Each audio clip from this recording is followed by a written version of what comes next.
This is the SenSmart 5000 series RC Systems transmitter. It's a hydrogen sulfide unit.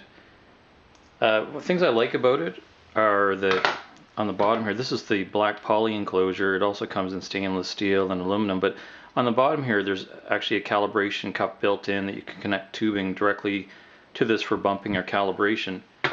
To get into the buttons and things like that on the unit, we've got reset up here, calibrate or down here, edit, and reset. So all these are magnetic switch buttons. So if I want to go into the menu, I hit edit.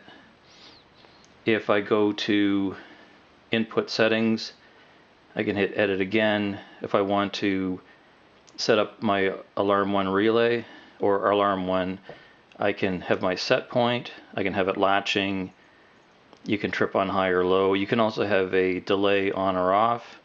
So there's lots of features in there. If I want to edit this, I would hit edit, and I can go up and down with the different, so if I wanted to make this 20, I'd hit next over to the 1, put it up to 20, hit edit again, now it's set.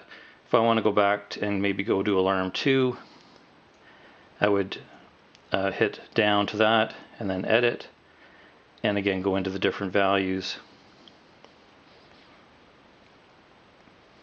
So I'll go back out of this. Some of the other settings in here, if I go into system, we can take a look at the version of the software, the time and date. Same thing, if I wanted to change the time or date, I could go down, hit edit, go in and change that. If I go to technician, I can go to things like sensor life. I can see this is a electrochemical H2S sensor and the life is still 100%. The sensor information, I can go into the serial number, I can see the 0 and span, the last cal date as well.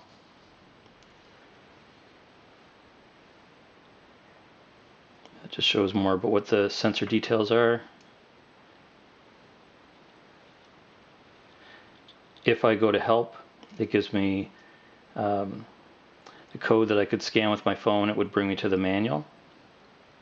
I also find that RC Systems is very helpful if there's any questions. Let's go down to configure. So they have a video on calibration. Let me see here. So I can see here that my 0 is set to to 0, and I can name the units as H2S. The span is 50. I can also change the decimal points in here as well if I wanted to. And if I go to calibration, so maybe we have clients that buy a transmitter and they don't have the correct value of calibration gas. So you could see that the output of this, the 4 to 20, was set up to 0 to 50. But if I had, if I had some other value, like right now I can see the span set point for the calibration gas is actually 25 ppm. If for some reason I didn't have 25, maybe I had some strange like 35, I could go into this, hit next, go over to make it 35, accept it, and now I've got the correct gas for the calibration. So 4 to 20 is standard. There's optional Modbus output and relay output as well.